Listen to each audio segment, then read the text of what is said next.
Okay, we should be live. Let's go ahead and get the slide up here.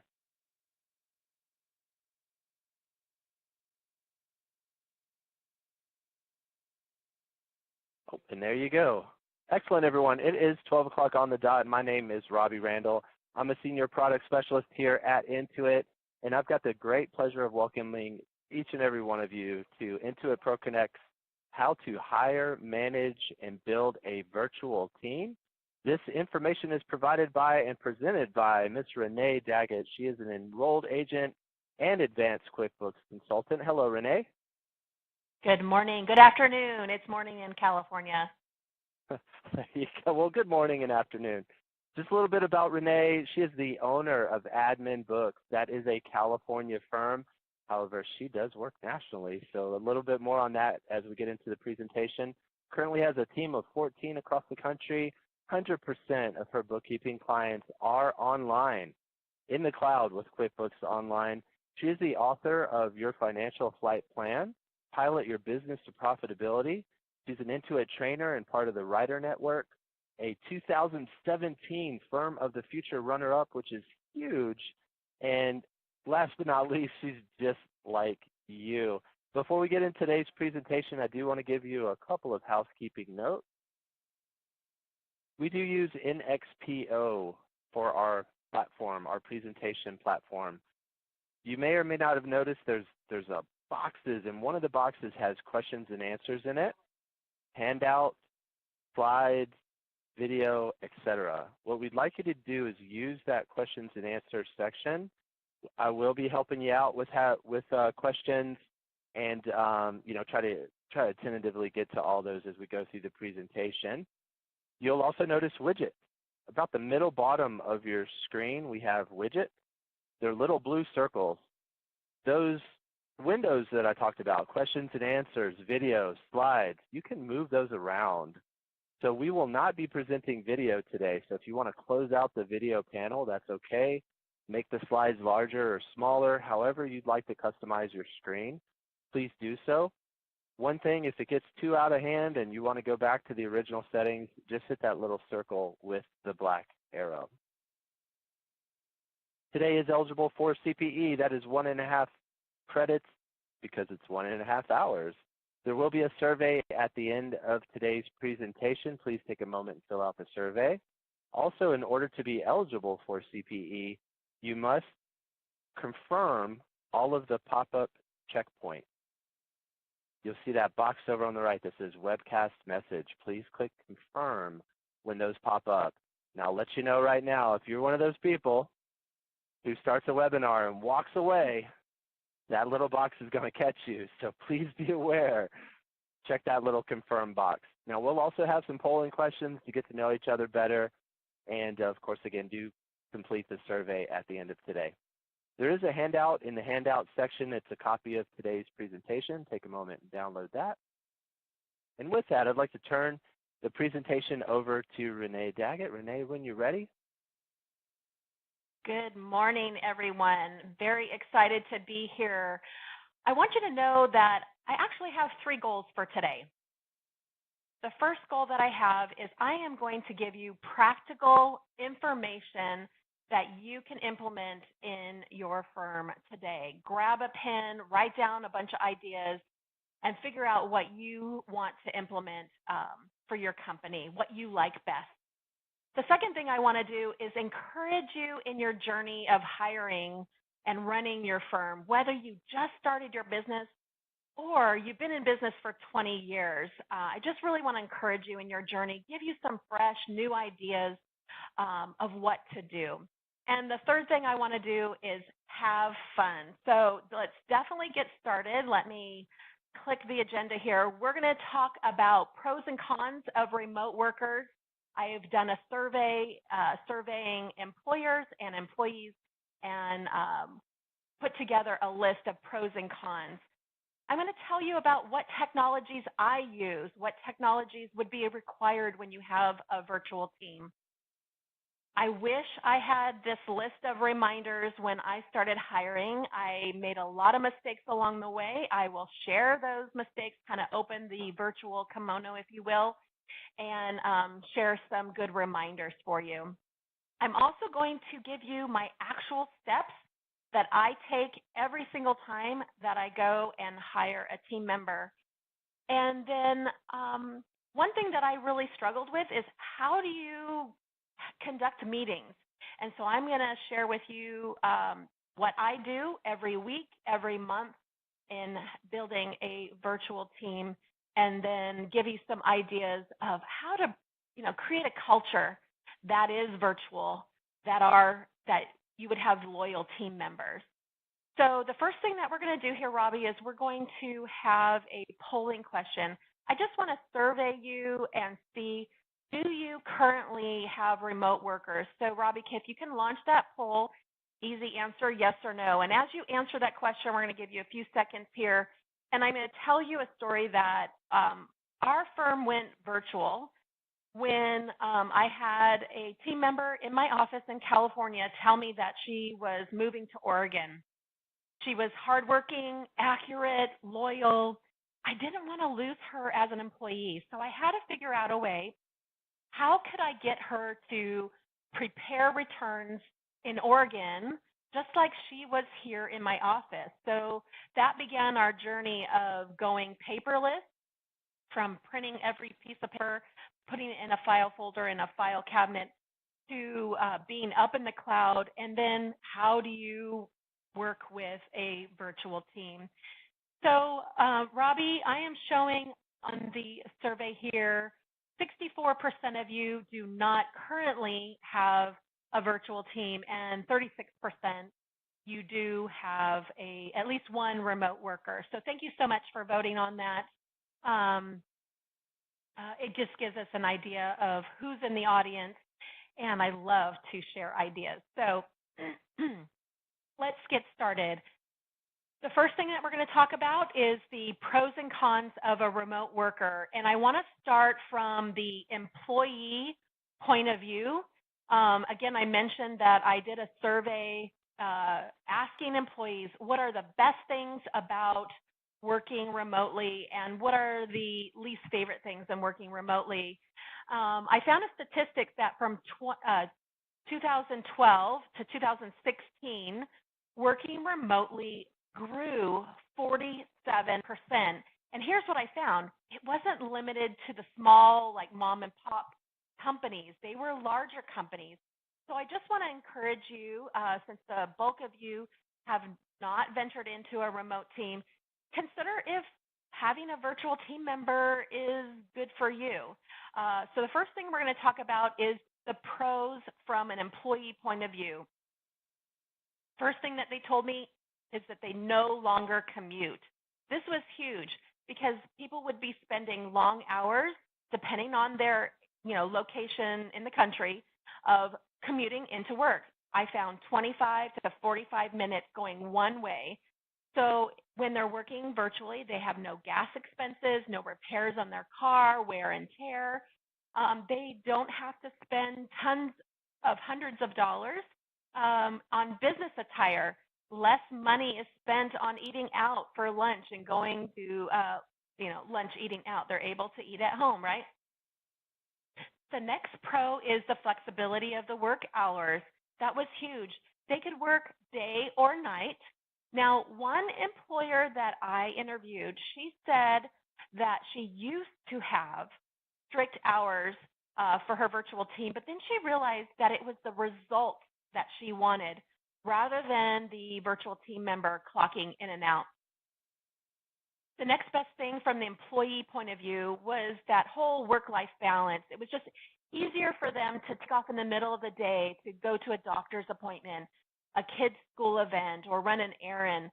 It really gave them the freedom. It relieved stress. It improved mental health. And it also, surprisingly, encouraged a sense of responsibility and ownership, because if they knew they were taking off in the middle of the day, they knew that they had to get a certain project done by a certain deadline. The funny thing is, when I surveyed the employee, they said that the best thing that they could have business attire on because they were on a webcam one day and then wear sweats and slippers on the next day. I put it in there because I thought that was true to form, right? So let's talk about some negative sides of working remotely.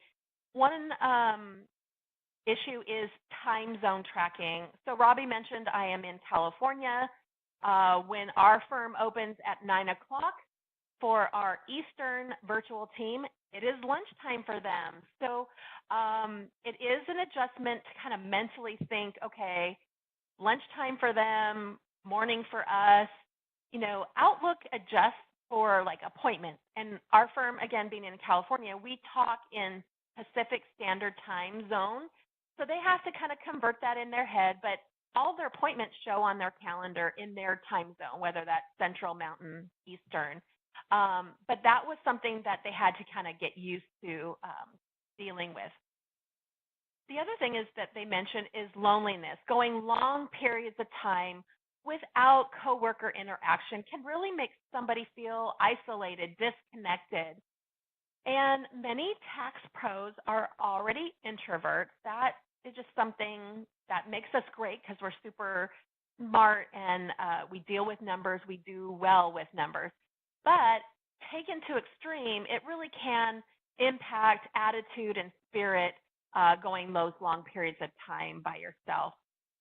Technology can be an issue. It can be problematic. You have to learn a lot of different programs in order to stay connected. You may feel frustrated when the power is out or the internet is down, but however, that actually can be the same thing when you have a brick and mortar office. But it can be exasperating nonetheless if the power goes down or the internet is out. But you do have to learn different technologies in order to stay connected. The last thing for a con was the challenge to stay focused, to not get distracted at home looking at those dirty dishes in the sink, the pile of laundry on the couch that needed to be folded. You know, those distractions can really lead to a rabbit trail down to productivity issues. So now we want to talk about the survey that I did from the employer point of view, and what the employers talked about were the pluses and minuses in hiring a virtual team.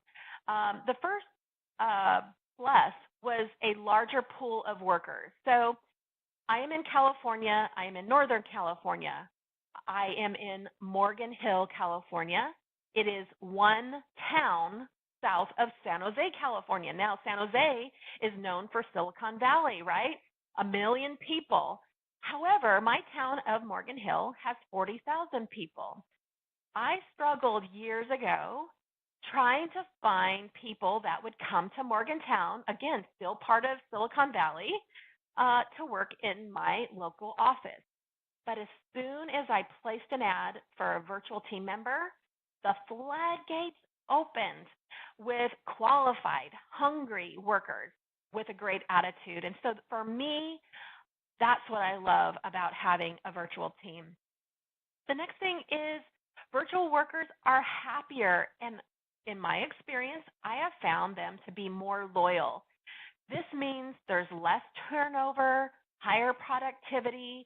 I found a research from Stanford University that found productivity increases 13% when a worker can perform their duties virtually. I was worried that if I had a virtual team member, they would not be productive. I would lose control. But this shows that they are happier, loyal, more productive, and feeling a better sense of responsibility. And so that was definitely a pro. Another thing is lower overhead. No longer do you have to purchase more office space. You can save money on electricity, water, equipment costs. I mentioned wasting time. I felt a little nervous about that, but think about it. If they're not in your office, they're not standing around at the water cooler, wasting time having personal conversations about their weekend. In fact, we use T-Sheets. Many of you probably use T-Sheets as well. T-Sheets has a report that says the average worker wastes 10 to 20 minutes per day. Now, if you add it up for the whole year, that's 65 hours wasted.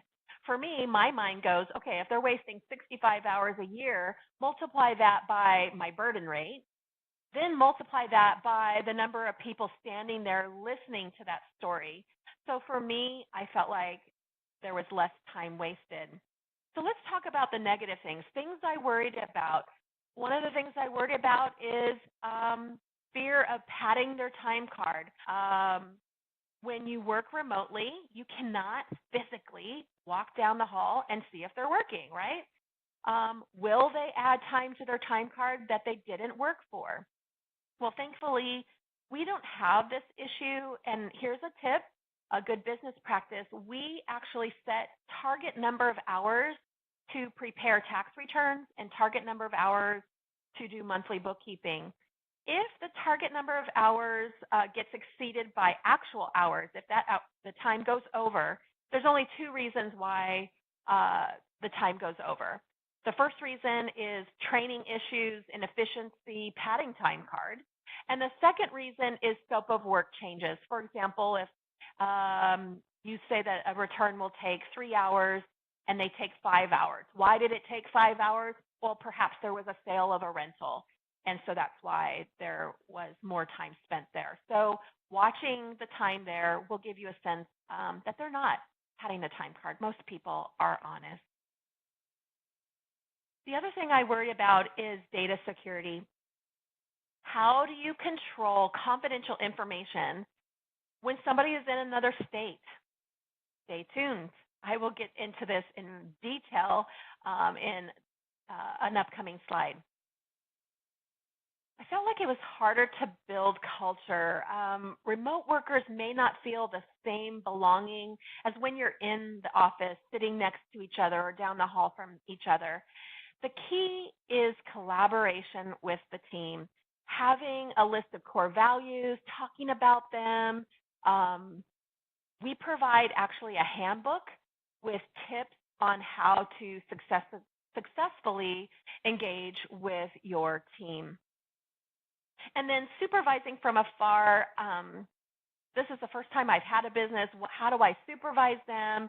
How do I manage them? How do I connect with them? I will be talking about some ideas of what you can do and what works for me. So, Robbie, we're going to do another poll question. The question is, did you know that Intuit is promoting tax firms through their pro advisory directory? So the answer is yes, fantastic. You're super excited that they are finally promoting tax firms, or no, you had no idea. And let me tell you more about this. So Intuit has given us tax pros an opportunity to create an advisor profile, pro advisor profile. So when people are searching for a bookkeeper or a tax preparer, they can go on and type in their zip code and look for somebody in their area.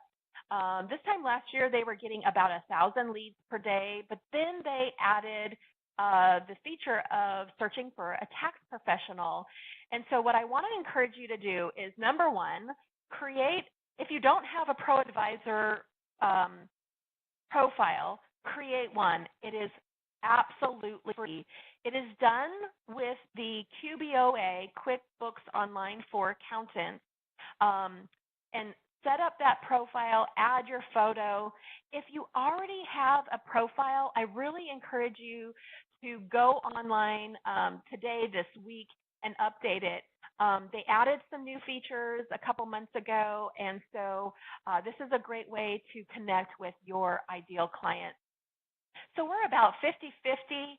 Half of you knew about it, half of you did not know about it. So excited to share this opportunity. Please create your profile right away. Okay, so the next thing I want to talk about is the technology that we use.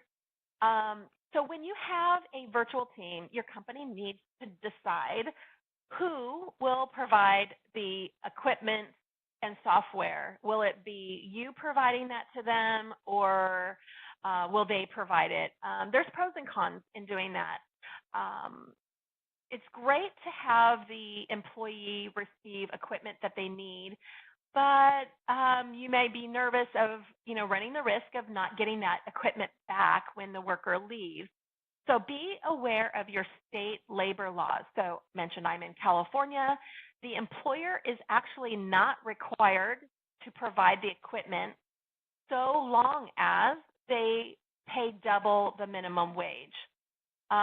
Check your state to see what your labor laws are there before you do that in an employee situation.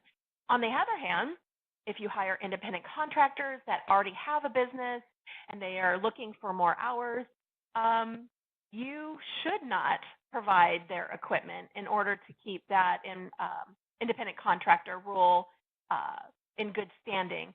Since most of you are on the webinar, you guys are tax pros, I don't have to go into detail on the contractor rules. So webcam is an absolute must. Headset is really nice. We use GoToMeeting, use it every day. All of our tax pros has their own subscription. Zoom is a great product. So I think they even have a free version. Be aware of the background. What does the background look like? Is it professional? Is there side noise? Does it look messy?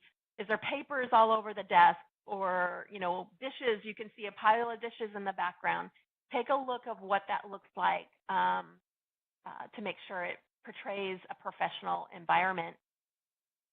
You may want to provide an office phone, or my system, we have a quote-unquote office system where it is an app on your cell phone, and when my virtual team members use their cell phone, it's just like they are in the office. So we can transfer calls, answer calls, dial out using our office number. Of course, you're going to provide them a company email. Slack is a great office chat software. We use something a little different. I'll show you in a moment. Of course, high-speed internet, and I also recommend a hotspot.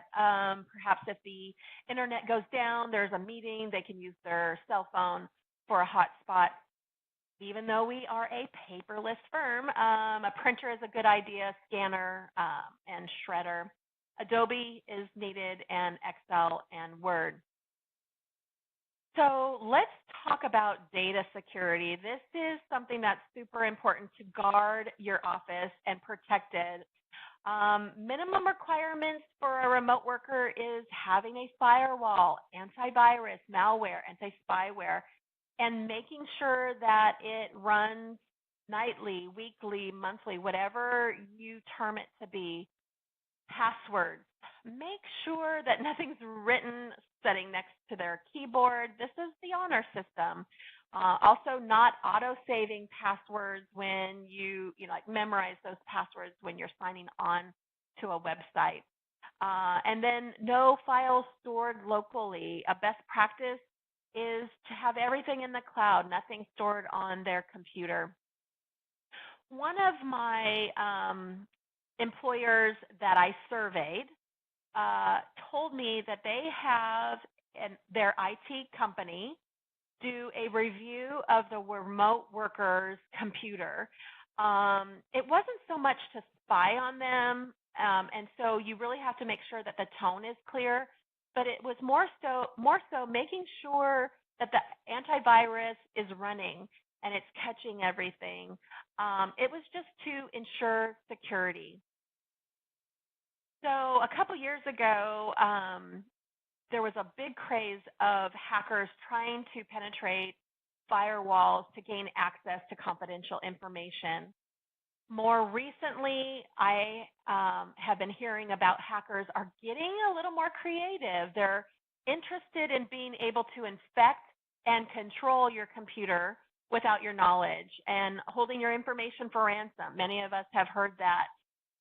They do this by what's called phishing emails. And these phishing emails are basically a link or an attachment that they want you to click on or open These emails basically say, hey, Renee, Sally here. Joanne told me about your tax preparation services. Attached is my 2017 return. I hope you can help me in the upcoming year. Now, 91% of data breaches, statistics show us, occur by human error, occur by somebody clicking on that link or opening that attachment. So I encourage you to educate your team. I do this as a reminder every year. Don't click on those links. Don't open those attachments. We also have a clear screen desk policy, who is walking by the monitor. They have those nice little shields to kind of keep things secure. Also a clean desk policy, if they're having a barbecue over a weekend, is their desk clean? One thing I forgot to mention is the IRS has a document that's called Protect Your Clients.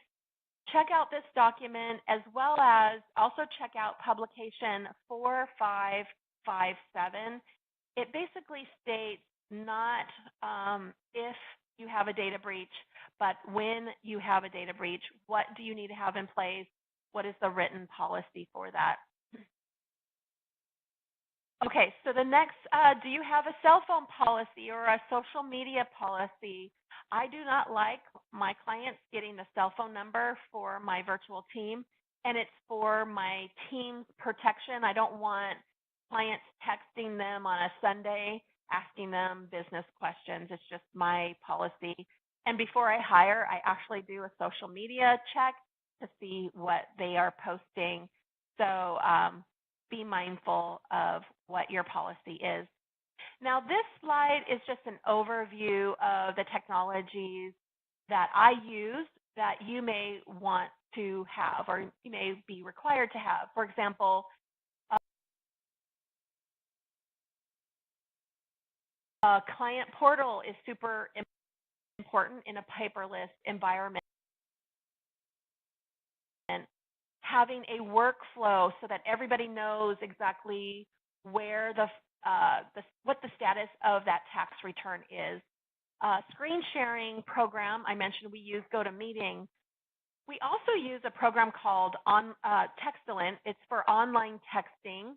I'll talk about that in a moment. And then whatever software that you have, I'll show you how we use Lacert in the cloud, and then our office chat. I'll show you a screenshot here in a moment. But even if you're using QuickBooks Online, that's in the cloud, I want you to think bigger.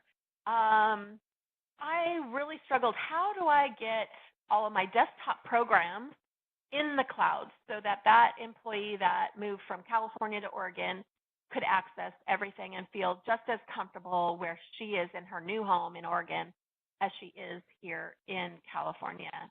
So you can put any desktop products on a hosted server. So keep that in mind. Here's a screenshot from actually SmartVault's website. This is not a true person, Larry and Mary Larson, but I took the screenshot to show you how SmartVault can be set up. So 85% of our tax clients upload directly to SmartVault. We have had to train them over the years, I will admit to that, but it's super nice because they upload directly there, and then we have that information. We organize the folders so where we share information on some folders, and then some folders are private, whether it be our work papers, copies of emails that we get from them, say they're telling us the number of miles that they drove for the year. So these are just our backup information.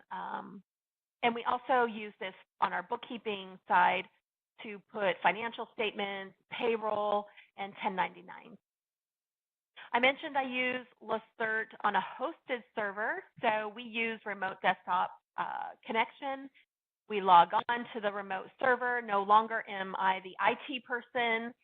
When somebody on my team says, I can't log on, I'm stuck. So I don't deal with those questions anymore. It's all remote in the cloud, and we can access that in real time as though it were on our desktop. We use Asana. I love Asana. It is free up to 15 people. It allows us to pass that virtual file folder baton in a virtual team and assign people. It gives a list of things that need to be done. So I can have oversight on the project, seeing, what's behind schedule, where it is in the queue. It's a really nice program that we've used for years and works well for us. On the bookkeeping side, I wanted to put this in here. We use a program called Work, which is inside QBOA, QuickBooks Online for Accountants. We have month-end checklists so that the account manager can click through there and confirm what they completed. I have a bookkeeping manager that oversees the work, so then they can see what's done, what's not done. And here's the best part: it is absolutely free. We use a program called Textilent, and I am finding that people are getting a ton of email, and our emails are getting lost. So what we've been doing over the last 3+ years, is we are texting clients non-confidential information. For example, hey, Joe, we just sent you an email with a couple clarifications. Can you reply tonight after work?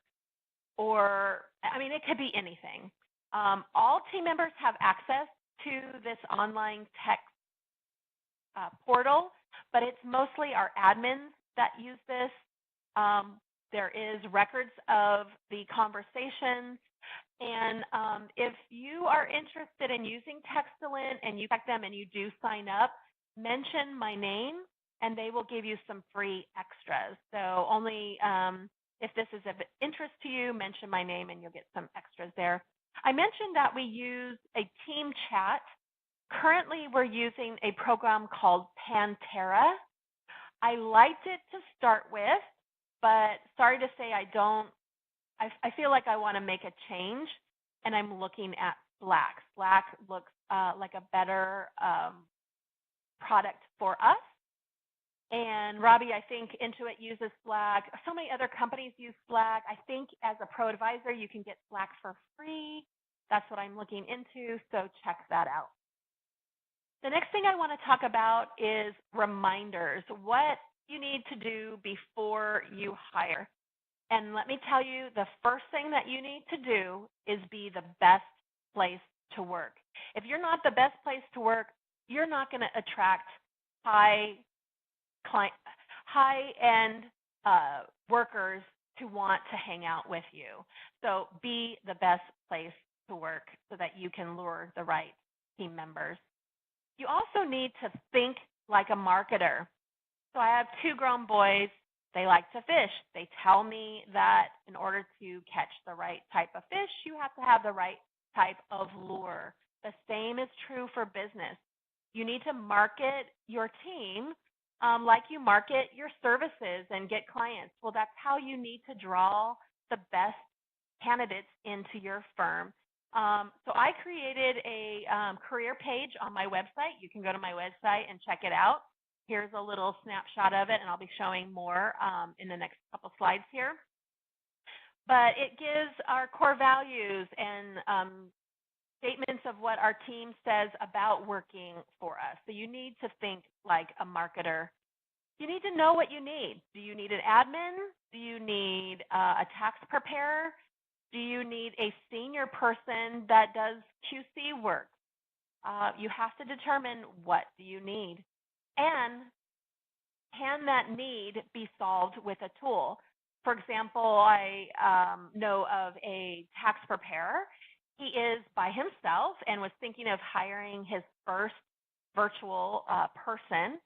And as I started talking with him, the pain point was basically having somebody schedule appointments. He didn't have time to deal with the back and forth of scheduling appointments. So I told him that we use a tool called Acuity, and Acuity allows the client to schedule their own appointments. It gives not only email reminders, but it gives them a tax reminder. But if you're in that position, maybe a tool can solve the need. Or if you have Acuity and you still don't have the time to send out the email to send them the Acuity link, maybe you just need an assistant rather than a tax preparer. Don't wait until you are desperate. Don't put it off. You will make mistakes if you wait too long. Of course, you need to know the budget for the position. If you're hiring an admin, are you going to pay them $12 an hour, $15 an hour, $20 an hour? If you're hiring a tax preparer, what are you going to pay them? The great thing for me is when I set a budget for the position and somebody emails me, I'm going to show you in a moment the questions that I ask. But one of the questions is, what compensation do you require? And then they tell me an amount. If they're asking for, I just put something out there, $100 an hour, and my budget is 30 or 50, I know that they're not within my budget, and I can say, sorry, but we're not a good match. So know your budget. What's your vision for the firm? The best thing that I did is create an organization chart and decide, okay, I'm preparing all the returns now and meeting with all the clients. What do I want my firm to look like? What do I want to do in the next year, in the next 3 years, in the next 5 years? So what do you want your firm to look like? Create an organization chart. For example, I don't meet with clients anymore. I don't prepare returns anymore. I have a team that does that. I have a tax manager that oversees that team. So creating an organization chart really helped me create the firm that I desired and doing teaching like this. One thing that I did wrong to start with is I was clueless on creating a career path and creating opportunities. Once I created job descriptions and a career path and explained it in my hiring process, which I'll talk about in a moment, that was more of the thinking like a marketer. That really helped me attract the best candidates. So to continue the reminders of what to do before you hire, your job posting needs to attract the right person. But more importantly, I figured out it needs to repel the wrong person. Whatever wording you have in your job ad, you're going to work hard, you're going to play hard, whatever it is that you want to attract the right person and repel the wrong person. When I hire, I use core values and mission statement. I'm going to give you an example on that. Consider giving incentives for referrals. So the last hire I did, I gave my team an incentive of $500 if they refer to me a tax preparer that I hire and they stay 90 days. I felt like rock stars hang out with rock stars, and they will not refer somebody that is lazy, that they can't work with. So many times we have bad hires. I've had my share of them, and I learned through that process. But if I could pay $500 for a referral that is far out fantastic, I'd rather spend that money than spending thousands of dollars in a wrong hire. I will tell you, I was nervous about the $500 because that felt like it was a lot on my end, but then I thought about it, and it really is worth it. Every time I went to hire, I would have to reinvent the wheel. So I'm going to show you my process step by step. Whatever your process is, write it down so that you can repeat it and not remember how did you do it, what worked well, there was a step that didn't go well, I don't want to do that again, so write it down. A couple years ago, I rushed some of my steps. Yes, I wrote it down, but I rushed them. Why? Well, I wanted to go on vacation, and I was hiring a bookkeeper, found the one I thought was a perfect match, and I basically said, You're good. Here you go. Here's our bookkeeping manager. Here's some work. Ta-da! And it did not work out. Some people say hire for attitude and you can teach the skills. I don't necessarily agree with that because in our field, somebody needs to know how to balance a balance sheet, right? And do journal entries and depreciation, tax reform. They need to have the skills, but attitude is super important. For a long time, I did not trust my gut. I thought I was just making stuff up, my head, seeing things that weren't really correct. But trust your intuition. It will steer you in the right direction.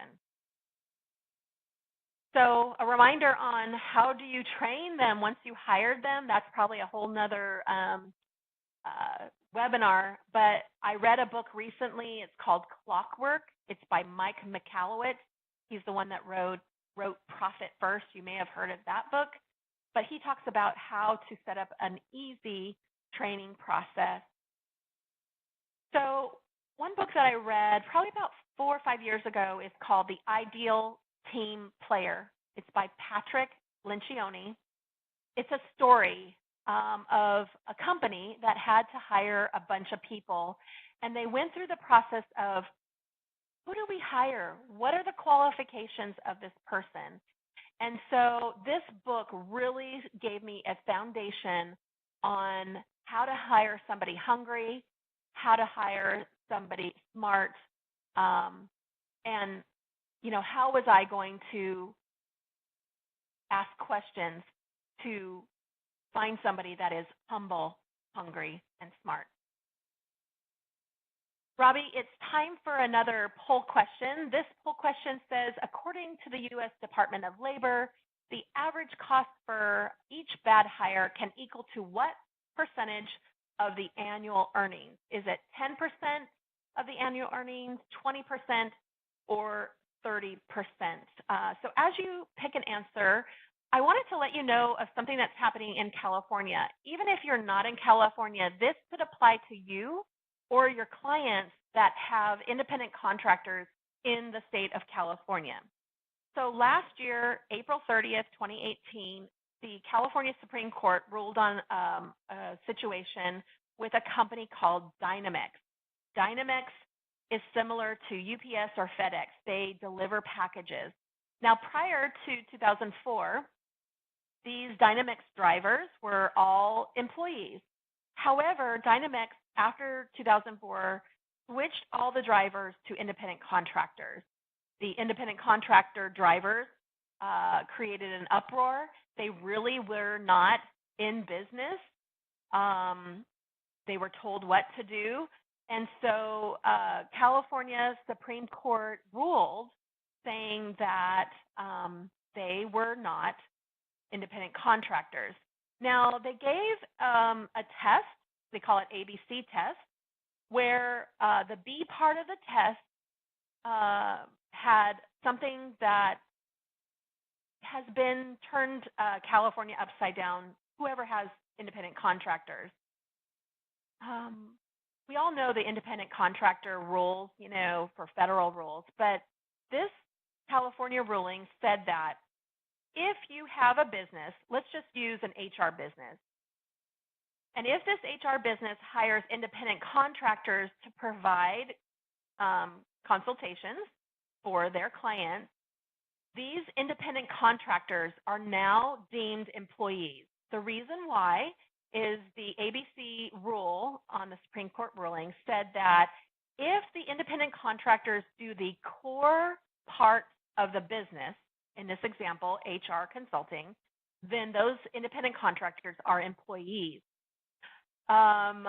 Think about Uber and Lyft. They are all independent contractors. I am not sure what's going to happen here, but it's kind of turned things upside down. Now, State of California EDD actually spoke saying in lieu of the Dynamex decision, they are not going to be doing anything different.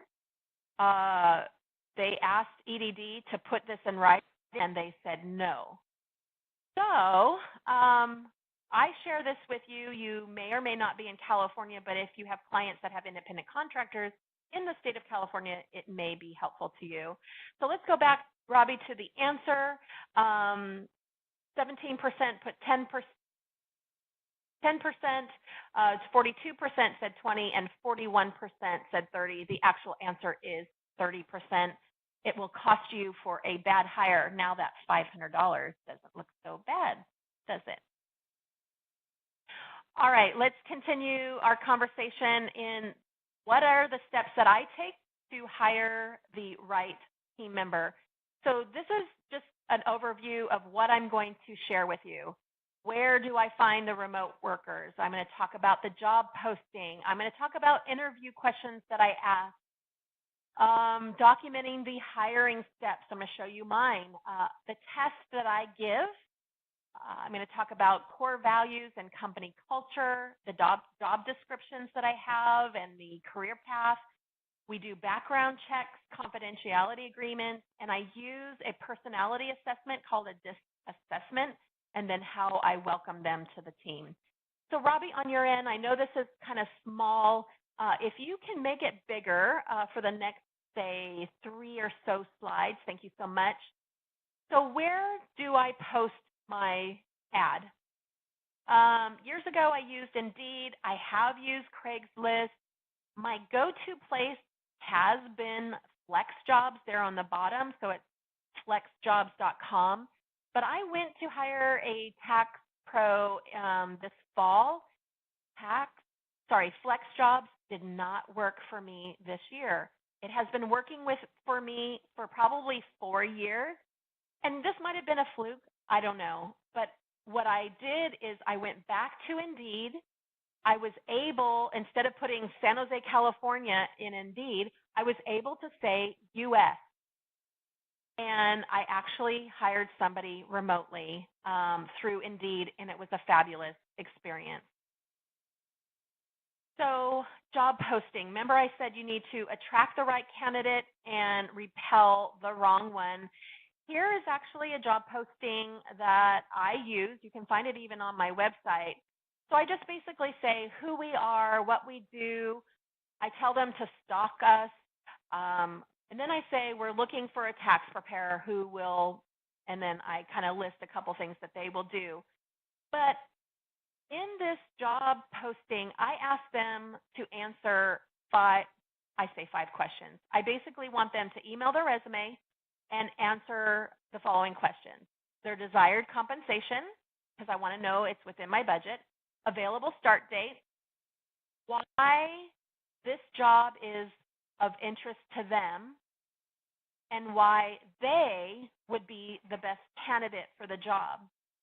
And then a couple years ago, I added a final question. I said, let us know if you caught any typos or grammar errors in this ad. Why do I do that? Because I want a tax preparer that can spot details. And if they're not going to spot the details, I don't want them on my team. And I know that sounds harsh. I wasn't harsh when I first started hiring, but I made mistakes and I learned, and I'm getting better. So I'm kind of telling you my mistake there. The final thing that I have them do is when they email me their resume and answer these questions, they are to put in the subject line, I am a rock star. Now, when I start receiving emails, if anybody emails me their resume and they don't put I am a rock star in the subject line, I delete their email. Now, when I first started doing this, truth be told, I would just save their email in a folder to look at later. Sometimes I would open the resume and look at it. But here's the thing. I'm looking for somebody that is detailed. I'm looking for somebody that is hungry to find the right place to work as much as I am hungry to find the right candidate to hang out with. I want to invest in them, and I want to know that they're going to invest in us. So here are a few sample interview questions that I ask. Asking them, what are your weaknesses? What are your strengths? Me, boring. I want to get to know them. Do you have any pets? Do you do any volunteer work? Are you a reader? If you played the lottery and won big, how would you spend the money? Tell me anything that is about you that is not on your resume. One question that I failed to ask in the hiring process when I was down to one candidate, I forgot to ask her, are you considering any other job offers? Because when I got down and I chose her, she goes, oh, I took another job. So I don't make that mistake anymore. So I asked that question. So here are the steps that I take when I hire either a tax professional, an admin, or a bookkeeper. The first thing that I do, my core value, is to pray about it. The second thing I do is I post the job posting and find out, did they answer the 5 questions? Did they put am a rock star in the subject line?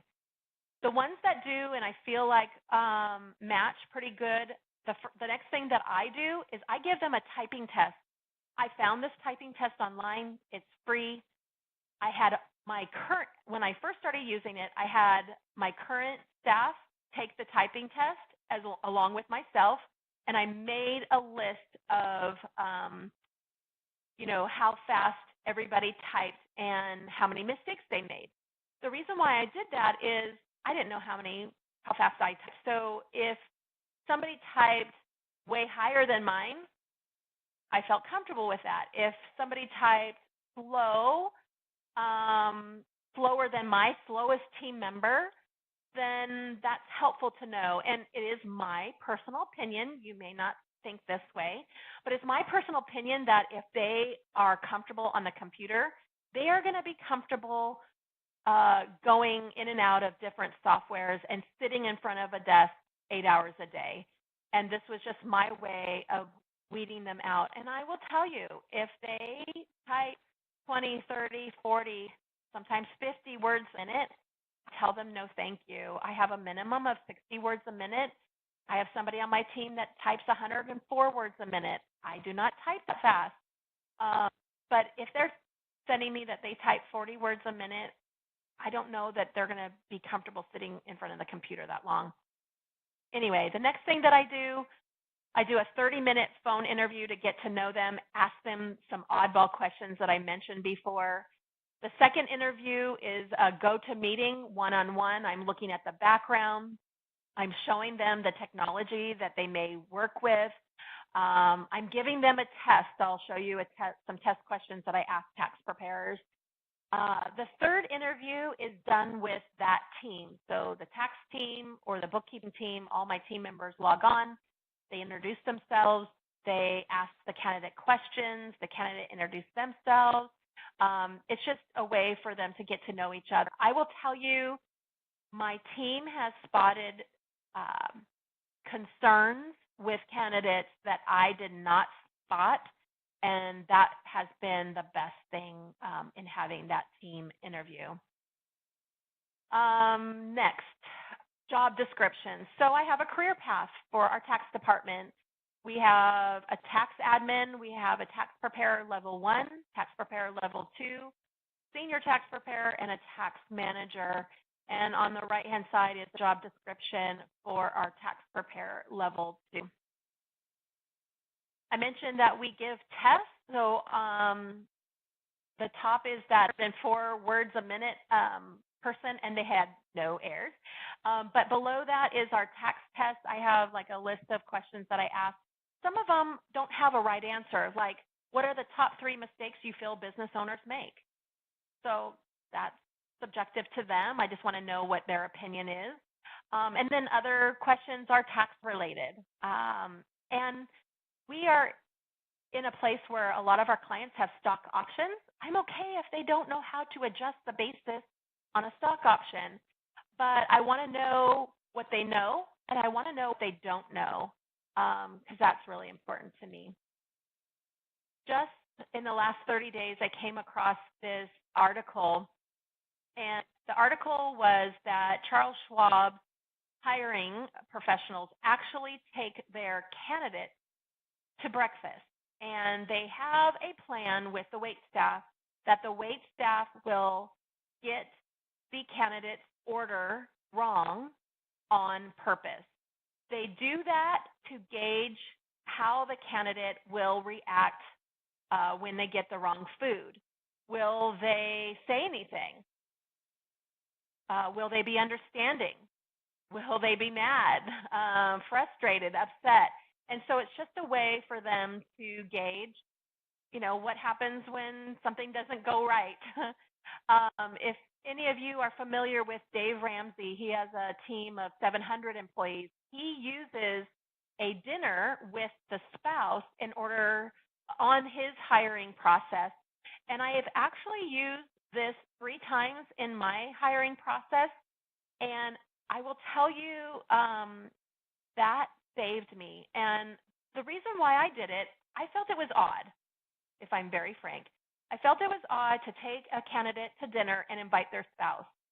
But what I found was true is when I'm doing something in my personal life, I've been married almost 30 years, who am I going to talk to? I'm going to talk to my spouse.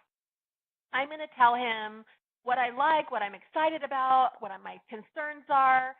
And so if he was able to come to a dinner and meet the people that I potentially wanted to work with, he could give me insight. He could say, Renee, this is absolutely, you will thrive in this position, or, oh my goodness, that owner is crazy, you need to say no. So while you might think it's very odd, Charles Schwab is doing it, you may want to think about putting that in your hiring process.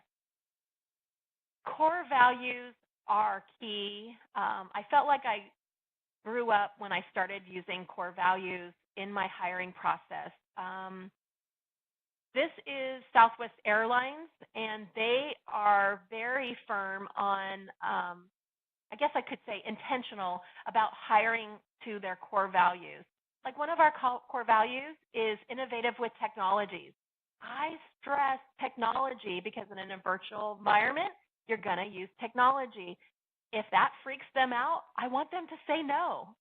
So core values is a great way to use in your hiring process. This last year, I read a book. It's called Who? The A Method for Hiring. Now, this is a great book. Highly recommend it. If you want some information on the book, because maybe you don't have time to read it, it's early January, I will be giving my email address at the end of this presentation. Email me, and I love reading, so I do a lot of book summaries. So email me that you want to get this book summary, and I will give you the of what this book talks about in the hiring process and the interviewing process, to grade the candidate, good tips, what to say, what not to say, warning signs, legal traps, all of that. I just kind of summarize my favorite parts of the book. So email me if you want that. We also do a background check and have them sign a confidentiality agreement. Every year, in fact, this coming Monday, I have an all-team meeting. We share our DISC assessment. So one thing that I mentioned is that we give the DISC assessment to all of our potential candidates. It's not tell me to hire somebody or not hire somebody. For me, I use the DISC assessment to say, oh, wow, their high score is just like Sally's, or their low score is just like Joe's. It just kind of helps me gauge, because when you're in an interview process, you're putting your best face forward, right? So I want to get to know them a little bit deeper. How do they communicate? What frustrates them? Just everything about them. And what we do, we take this assessment and put it in a pretty format. And you can see mine and another team members here. And once a year, we go through this, reminding each other how I best digest something. Don't send me a 10-page email. Let's have a quick meeting. Tell me about it. I'm going to make a decision and go from there. Some people make decisions slowly. Some people make decisions quickly. It just goes on and on. So not only do we use this to hire and communicate with each other, but we also take it a step further, and that's what we talk about in our annual meeting, is how do you use it with clients? Not that we're giving them the DISC assessment, but If we know client A needs results and wants answers quickly, or client B wants to think through things and have their hand held, that's one of my questions I ask my intake form. Again, that's another webinar. So we want to make it a big to-do when somebody joins the team. We send a welcome email, done balloons, we've given them books. Everybody sends a greeting, kind of saying welcome to the team. Just make sure that you are present, that you're clear on the process, that you're intentional, and be available. Figure out an onboarding process that works. Delegate that to your team. I don't do all of the onboarding process. I basically greet them and do the paperwork, and then they're off and running. And then when they hit the 90-day mark, maybe make it a big deal. Business cards, do Jamba Juice, send them a Jamba Juice gift card, and celebrate that way. The next thing I want to talk about is how to have meetings be successful in a virtual environment. Before we do that, Robbie, I want to ask, are you guys having meetings? Those of you that have a virtual team, are you very consistent in having those meetings? You average kind of in, doing it here and there, or you're not very consistent? Even if you don't have a virtual team, definitely vote. But I want to talk about how we conduct our meetings. We do that through a webcam, and I'm going to show you the questions that we ask. I basically have department managers. So we have a bookkeeping manager and a tax manager, and then an operations manager. I happen to be the operations manager currently, but I'm grooming somebody else for that. So let me just kind of say the score here is 42% not very consistent, 42% average, and then 16% of you very consistent. So thank you for voting on that. Got 100%.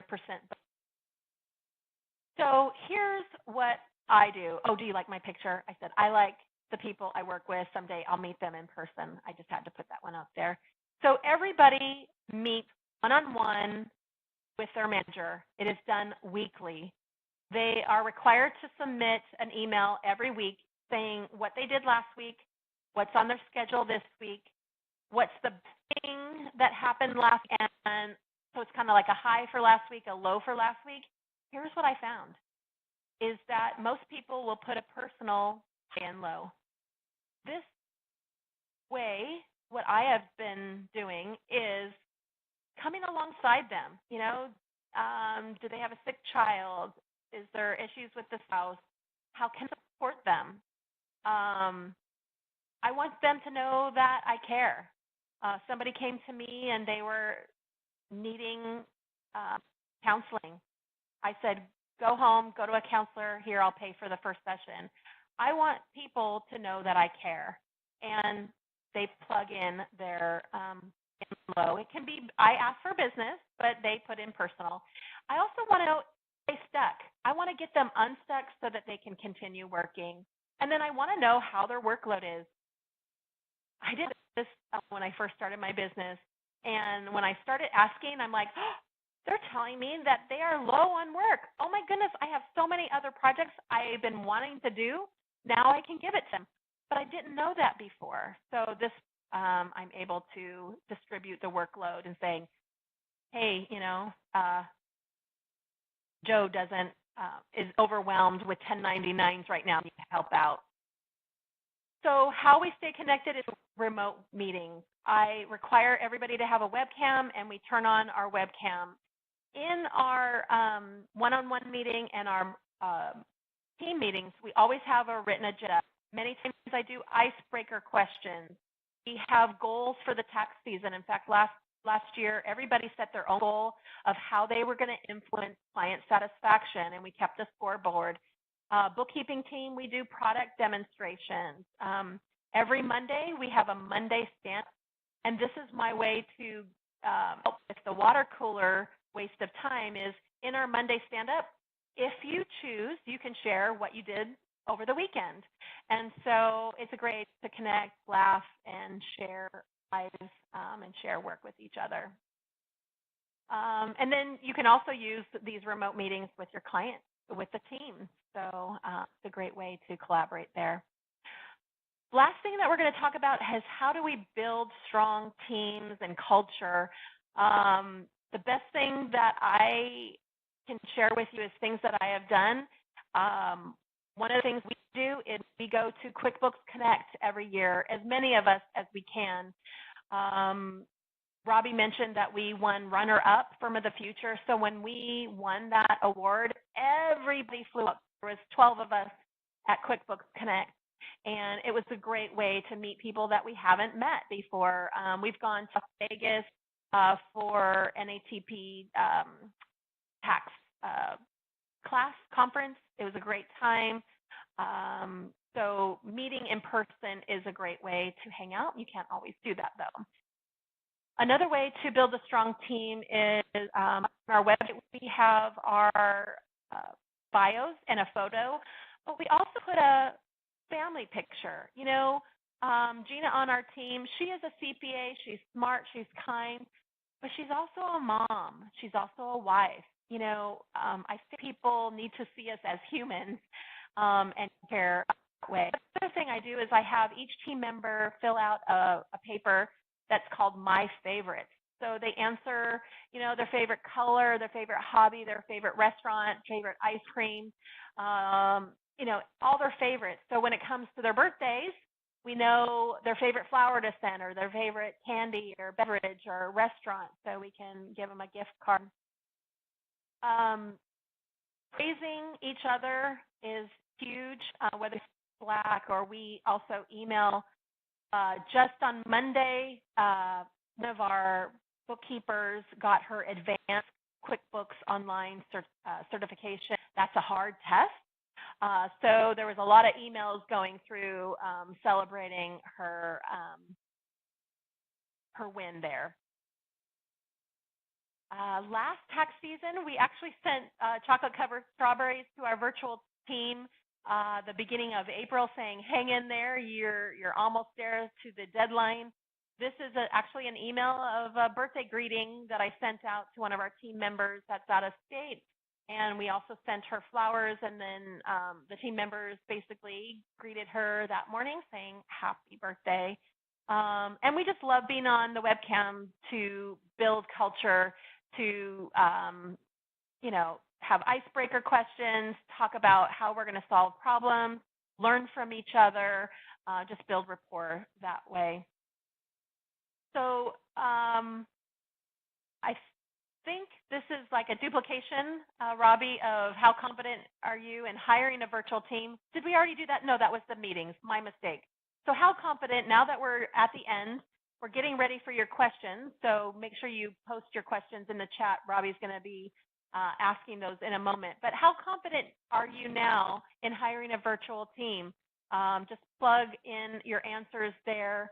I hope that you were able to grab one idea that will help you in your hiring process. So great. Let me continue. I think posting the answers, 72% of you are somewhat more confident in hiring a virtual team. Thank you so much for voting there. Because CPAs, EAs have a sense of humor, I had to throw in this cartoon. It doesn't matter how much you scoot around the office in your swivel chair, you cannot deduct that as business travel. There are some tools here on the slide in the handouts. Make sure you grab the handouts that's in the tab on your dashboard there. NATP has a tax fee wizard. If you want to learn what other people are charging, do that wizard there. There is some handouts from the author of Who, the book that I mentioned. If you want the summary, email me. If you want the tools, click on this link. I also have some free articles that I wrote. One is how to have a paperless office. Another is how to price out tax packages. So you're not bombarded with those quick questions that you get emails on or phone calls. I also have a remote worker policy handbook. There's 26 tax articles that you can copy and paste and send out to your clients with your contact information and logo, and other stuff on there on the website if you're interested. I mentioned to you that I would give you my email address. Here's my email if you want that article or if you have a question. Connect with me on LinkedIn. I am a Facebook person. Connect with me on Facebook. I do have a business page and a personal page. Love to connect with you on Facebook there. Check out my website. You can see that career page that I mentioned and showed you screenshots of as well. So Robbie, I am going to volley the slides to you for you to continue, and then we can go through questions. Perfect. Thank you, Renee. Great job today. Everyone, if you want more training, we do have additional training available for CPE and oftentimes also CE at no cost. So you may or may not be aware, but Intuit provides all of our training with CPE and CE at zero cost to you. There's a link included at the bottom of this slide. We also have a community. We have over, 120,000 customers. Many of those customers, like Renee, love to connect with you and help you with questions and just help you and your teams get to those next levels. Do check into our accountants community at accountants-intuit.com/ProConnectAll. ProConnect is our professional tax family brand, so more information there. There's a course completion tracker for the CPE certificate today. That is down at the bottom. It's the check mark. You will not show completed, I imagine, until we near the end of today's presentation. So if it's showing almost completed, that is why. Without any further ado, Renee, if you're ready, we have quite a few questions for you to consider. Absolutely. Fire away. Okay, perfect. Let's go ahead and get started with a question from Connie. Connie asks, how do you verify people are who they say they are in a virtual environment? That's a great question. Identity theft, fraud, all of that is prevalent. From the process that I showed you, it's not a simple phone interview, you're hired. I hire very slowly, and I get to know them. Obviously, I ask them for documentation, Social Security number for their, pay, copy of their license, whether they're CPA or EA, and you just get to know the person with integrity. I've never had an issue of people saying that they weren't who they were, but calling on references, I do that as well. So those are some of the things that I do. Excellent. Thank you for that.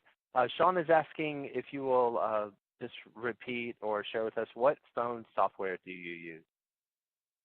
I use a phone software called Pantera. And this phone software is, you go to the website, you can see who's on Pantera so you can do the chat. It also is an app on a cell phone so that whether I'm out of my local office or a virtual team member could have the app on the phone. And so when somebody calls our office here in California and we're transferring a call to Texas, it could ring on their phone or their computer, and that's the phone system that we use. Is called Pantera. But remember, I liked it to start with, but I'm going to probably go somewhere else. I'm leaning towards like Ring Central and also using Slack. Excellent. Along those lines, Roy would like to know, what do you use for time tracking? So currently we are using, I call it eBility. That was the old name. I think it's called Time Tracker now by eBility, which syncs with my QBO file. And so everybody turns in a time card and posts their time to either preparing a return or working on a client's bookkeeping. And so we use eBility. Very good. Eric would like to know, what remote cloud software are you using that you remote into? If you're speaking, Eric, of the server, we use a company called Trapp Technologies, Trapp Technologies. they're out of Arizona. We've used them for 5 years now. I know Intuit has endorsed a server called Right Networks. So you may want to compare prices there or customer service, but I use Trap Technology. Excellent. Now we've got some questions flooding in. Let's see here. Love it. What company do you use for background check? So I use a company that's kind of local to me. It's like a private investigator. And so, but he can check people all over virtually. If you email me, I'll give you his contact information. But you could search there and they'll do a background check. Like what's really cool is we will find out somebody's using their name and the candidate is really appreciative that we found that out, or another address, you know, and they're like, I've never lived at that address. So it's really good just to do a background check. Highly recommend it. And it's my way of telling my clients, everybody has gone through a background check, sign a confidentiality agreement, you know, all of that. I mean, I can't promise that nobody's going to steal a social security number or a credit card, but I am doing everything I can to protect their information. Excellent. Jeffrey would like to know, how many clients did you need to have before hiring your first virtual worker or became profitable? That's a great question. I'm stumped on virtual worker because remember I had that tax preparer in my office and she quote unquote retired to Oregon and then she became virtual. So Okay. probably but let me give you a gut check. Probably at that time I had 200 individual clients and a good handful. We do a lot of S-Corp clients, so a good handful of S-Corp clients. So again, I was preparing the returns myself and meeting with clients. So then what I did is I hired one tax preparer to prepare the returns for me. I did the QC and then I met with the client. So that was like my first baby step in getting somebody to help me prepare returns. Very cool. So this is kind of along those lines, and I don't know how deep you want to go on this. I might reword this, but the question from Roy is, can you share the budget per position? What I might do is, can you share, if you have maybe percentages of your budget, might be a little better than actual numbers, but whatever you're comfortable with. Roy, I'm thinking your question, if I'm understanding it correctly, is, you know, what do I budget, say, for a tax preparer? I don't know if that's your question. So again, I have a career path and I have a level 1, level 2, a senior preparer, and a tax manager. And each of those job descriptions has a range. And, you know, I do hire based on knowledge and I promote within, and as they grow, you know, I give raises, right? I hate to say that a specific number, but, you know, and it also depends on, are they an employee or an independent contractor, right? You're going to pay an independent contractor probably more than you would an employee. So I have been told that other colleagues, they will hire a tax preparer, you know, at $15, $20 an hour. Maybe that's entry level. You know, somebody mid-range could be $30 an hour. Somebody higher range could be $50 an hour. But then you also think, you know, $50 an hour in California versus $50 an hour in another state that has, you know, lower expenses, you know, you may want to consider that. So I don't want to rope it into a range. It just depends on the skills, where they're located, and what they bring to the firm. Excellent. So Stephanie would like to know, how do consultants, bookkeepers, get the credit card statement and bank statements for reconciliation processes? Love that question.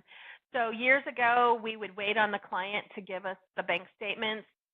I no longer do that. In fact, I will not take a new client if they do not agree to give us view-only access to their bank accounts and credit card accounts.